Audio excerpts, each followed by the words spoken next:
é conjugado e tem exponencial menos JMφ.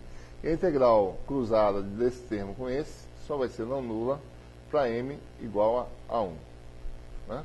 Então aparece aí nessa integral, tá certo? Só o termo m igual a 1 e está resolvida a integral já. Né? Ou seja, usando as expressões para os harmônicos esféricos, é alguma álgebra para levar ao resultado final. Certo? Né? E aqui está, tá certo? Deixa eu passar direto. Isso aí é para vocês fazerem essas contas depois. Né? Aqui está a expressão, tá certo? Para o potencial vetor, né? A forma geral, sem aproximação nenhuma, né? Já calculando, tá certo? Ainda sem calcular esse PL1 de zero, né? Aquele famoso, né? PL1 de zero, que tem aquela expressão grande que a gente já falou anteriormente, tá? PL1 é calculado, né, em termos da derivada da expressão geral, em termos de derivada de polinômio legênero, tá certo? Então, depois de alguma conta aí, se chega nesse resultado aqui final, tá certo? Expressão apenas complicadinha, mas não é só trabalhosa, né? Conceitualmente é fácil de calcular isso aí, tá? E a partir daí se calcula, né, o vetor B. A gente vai fazer isso com mais detalhes mais adiante, certo? No caso do dipolo magnético, né, a gente vai mostrar como calcula isso de forma mais elegante do que esse cálculo aí. Mas a gente pode calcular B do rotacional de A, tá certo? Dado que o potencial vetor é esse vetor, se calcula essas derivadas e se chega a uma expressão para B. Né? A gente vai deixar isso como exercício, né? Ou seja, o campo próximo, o que se obtém é que o campo, né, uma vez calculado, define-se o momento de dipolo magnético. A gente vai ver isso com mais rigor daqui a pouco, certo? Mas o momento de dipolo magnético, para essa espira circular, seria simplesmente o produto da corrente vezes a área da espira, né, na direção AZ. Né? Então, essa espira tem esse, digamos, momento de dipolo magnético. Né? No regime assintótico, né? Ou seja, no regime em que R menor sobre R maior é muito menor que 1, isso quer dizer o quê? Né? Se R for menor do que A, isso quer dizer R muito menor do que A.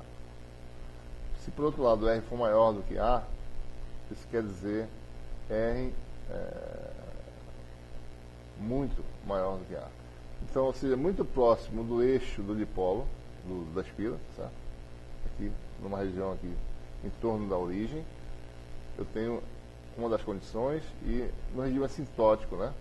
Ou seja, para uma espira localizada, eu tenho R muito maior que A. Então, nos dois casos, pode-se mostrar, tá certo, que o potencial vetor tem essa expressão aqui,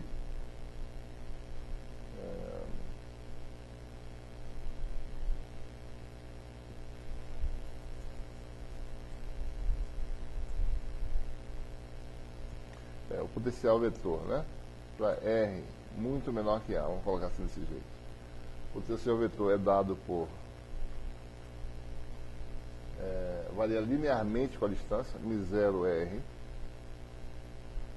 n vetorial, o vetor diretor, tá certo? Digamos assim, sobre 4π3.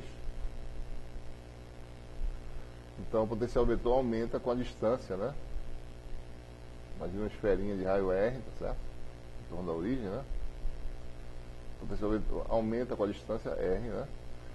E ele varia, ele é no centro da distribuição, no centro da espira zero, certo? E a direção é dada pelo produto vetorial, né?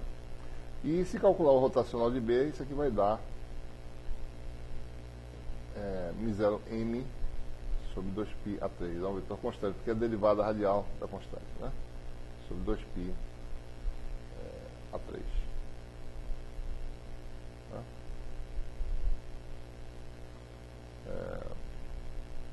Ou seja, o B está na direção do momento de dipolo, B no centro da origem. Se R for muito maior que A, a gente vai ver isso daqui a pouco também, certo? O potencial vetor é dado por essa expressão aqui, M0 M vetorial AR, né? Sobre 4π R2, tá? E observe que o potencial vetor de uma espira que a gente está chamando de um dipolo magnético, né? Tem um comportamento parecido com o potencial escalar de um dipolo elétrico, que é P escalar AR, a mesma natureza, né, vetorial, 4π ε0 R2, mas a característica semelhante é a dependência com o inverso do quadrado da distância, né? Certo? Em cima você tem o vigor do dipolo, que aparece aqui em cima, e a natureza vetorial totalmente diferente. Isso aqui é escalar, isso aqui é vetorial, tá? E a expressão para B é semelhante, né? A expressão para o campo elétrico, né? 1 sobre, ou melhor, né? M0 sobre 4π R3, essa expressão aqui, 3M escalar AR, né? Menos M. No caso elétrico, obteve-se 1 sobre 4π ε0 R3, 3P, né?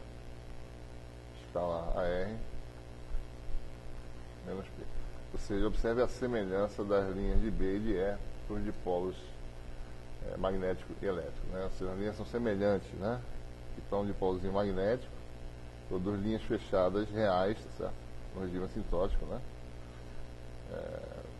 Com esse tipo aqui, e um dipolo elétrico, de longe ele parece que as linhas são fechadas, né? Sem ser, na realidade, né? Aqui tem a carguinha negativa, aqui tem a carguinha positiva, né? A linha começa, né? Vem da cá, na realidade, né? Mas de longe as linhas são semelhantes, olhando para essa expressão, a gente observa isso. Tá?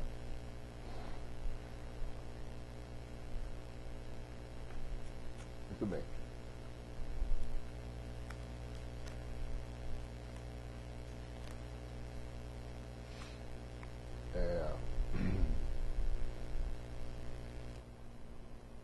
A gente vai agora investigar, né?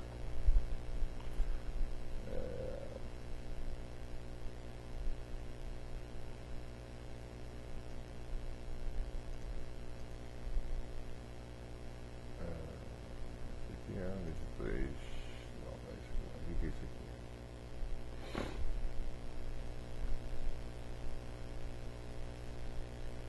Né?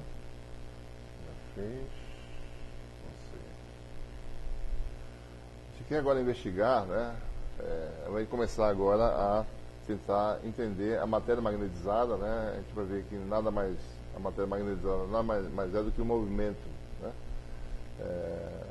O magnetismo da matéria nada mais é do que o efeito coletivo, né?